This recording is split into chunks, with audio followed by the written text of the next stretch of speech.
পুরো সাজের বিস্তারিত আজকে বলবো। হ্যালো সবাইকে, কেমন আছেন সবাই? অনেকদিন পর শুভস মেকওভার ভাইয়ার থেকে নতুন একটি লুক, নতুন একটি সাজ আজকের ভিডিওতে শেয়ার করছি। তবে জানেন এই ভিডিওটা অনেক আগের, প্রায় 20-25 দিনের মতো হবে, কিন্তু প্রপারলি রেডি করতে পারছিলাম না, এর জন্য আর আপলোড করাও হয়নি। তবে একটা কথা বলতেই হবে, ভাইয়ার হাতের কাজ এক কথাই অসাধারণ। ভাইয়ার কাছ থেকে যতগুলো লুক করেছি সবগুলোই অসাধারণ ছিল।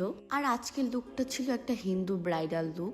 আই লুক এবং ফেজের মেকআপ প্রায় ডান, এখনো অনেক কিছু বাকি আছে। আর আমার খুব পছন্দের একটা পার্ট কলকা পরা। ভাইয়া কিন্তু অনেক সুন্দর করে কলকা পরাতে পারে। এই তো আমার কলকা পরানো ডান। এরপরে হেয়ার স্টাইলের পর্ব। কাজের ভিতরে আর একটা গুরুত্বপূর্ণ দিক হচ্ছে চুল। হেয়ার স্টাইল সুন্দর না হলে তোমার সাজটাই অসম্পূর্ণ থেকে যায়। এরপরে একের পর এক জুয়েলারি পরিয়ে দিচ্ছিল ভাইয়া।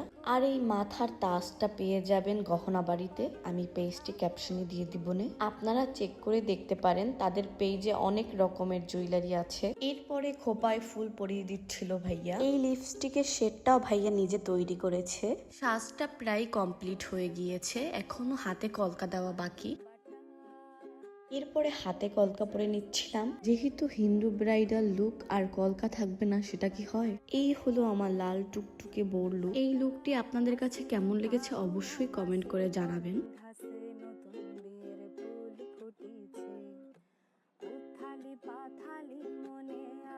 এরপরে কিছু ভিডিও এবং ছবি তুলতেছিলাম। ফটোশুট শেষ করে চলে গিয়েছিলাম নিমন্ত্রণ কাবাব ঘরে একটু খাওয়া দাওয়া করার জন্য। আমরা খাবার অর্ডার করে দিচ্ছিলাম, এখানে শুভ ভাইয়া অর্ডার দিচ্ছিল। এই রেস্টুরেন্টে প্রায় আসা হয়, এখানের খাবারটাও অনেক বেশি মজার হয়। আমাদের খাবারও চলে আসে, এইদিকে আমি খাচ্ছিলাম। এই লুকটি আমার এত বেশি পছন্দ হয়েছে যা বলার বাহিরে। সবাই মিলে গল্প করছিলাম আর খাচ্ছিলাম। আর ক্যামেরাটা অন হলেই আমার ঢং শুরু হয়ে যায়। এটা আমার না, সবারই সেম। আর আমার ক্যামেরা অন করার জন্য তাদের অনেক ডিস্টার্ব হচ্ছিল খাওয়ায়। আপনারাও যদি এইরকম ব্রাইডাল লুক করতে চান অবশ্যই ভাইয়ার পেজটি ফলো দিয়ে পাশে থাকবেন, আমি তার পেজটি ক্যাপশনে দিয়ে দেবো নে। আজকের ভিডিওটা এই পর্যন্তই, সবাই ভালো থাকবেন, আল্লাহ হাফেজ। আর ভিডিওটা ভালো লাগলে অবশ্যই লাইক, কমেন্ট, ফলো দিয়ে পাশে থাকবেন।